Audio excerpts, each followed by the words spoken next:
Hello, and welcome to the Odyssey Lesson 7 Characters' Responses to Conflict, Part 1.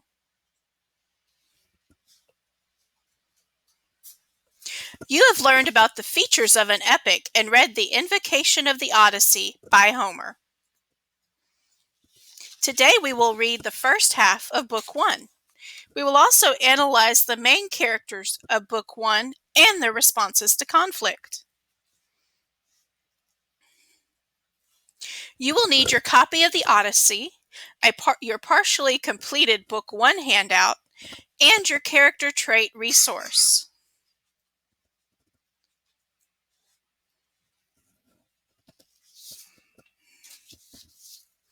Now we will read the first half of Book 1 together. I will stop at various moments to check for your understanding and for us to discuss some plot details.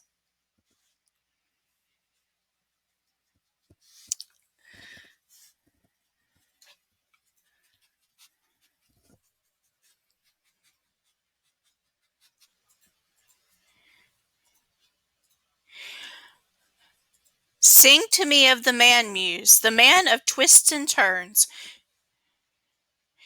driven time and again off course, once he had plundered the hallowed heights of Troy. Many cities of men he saw and learned their minds. Many pains he suffered, heartsick on the open sea, fighting to save his life and bring his comrades home.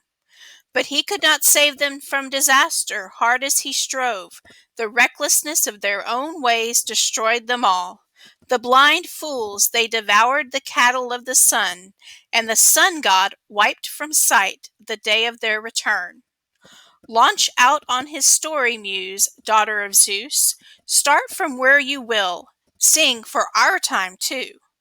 By now, all the survivors, all who avoided headlong death, were safe at home, escaped the wars and waves. But one man alone, his heart set on his wife and his return. Calypso, the bewitching nymph, the lustrous goddess, held him back, deep in her arching caverns, craving him for a husband. But then, when the wheeling seasons brought the year around, that year spun out by the gods when he should reach his home Ithaca, though not even there would he be free of trials. Even among his loved ones, then every god took pity, all except Poseidon. He raged on, seething against the great Odysseus, till he reached his native land.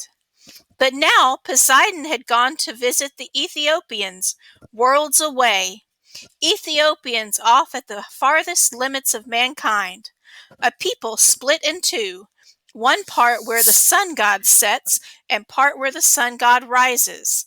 There Poseidon went to receive an offering, bulls and rams by the hundred. Far away at the feast the sea lord sat and took his pleasure. But the other gods, at home in Olympian Zeus's halls, met for full assembly there, and among them now the father of men and gods was first to speak, sorely troubled, remembering handsome Aegisthus, the man Agamemnon's son, renowned Orestes killed.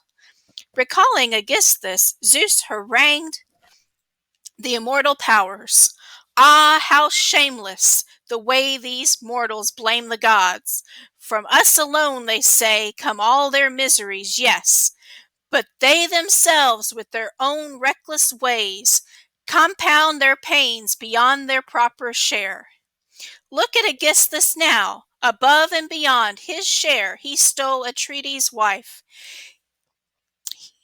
He murdered the warlord coming home from Troy, though he knew it meant his own total ruin.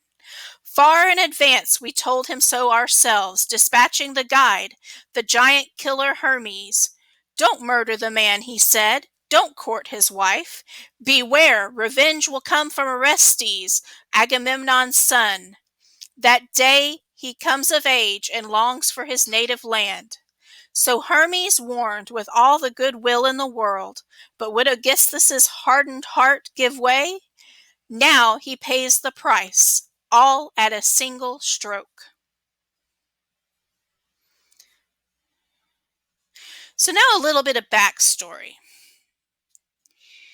To understand the event Zeus is complaining about, let's look at this particular chart. Book 1 opens by describing a complicated situation between characters from the Trojan War, the topic of the Iliad. Zeus is complaining about how humans blame the gods for their bad decisions, and he cites the murder of Aegisthus as an example. Agamemnon, seen here down at the lower left, commander of the Greek forces, in other words, Odysseus's commander, was married to a woman named Clytemnestra.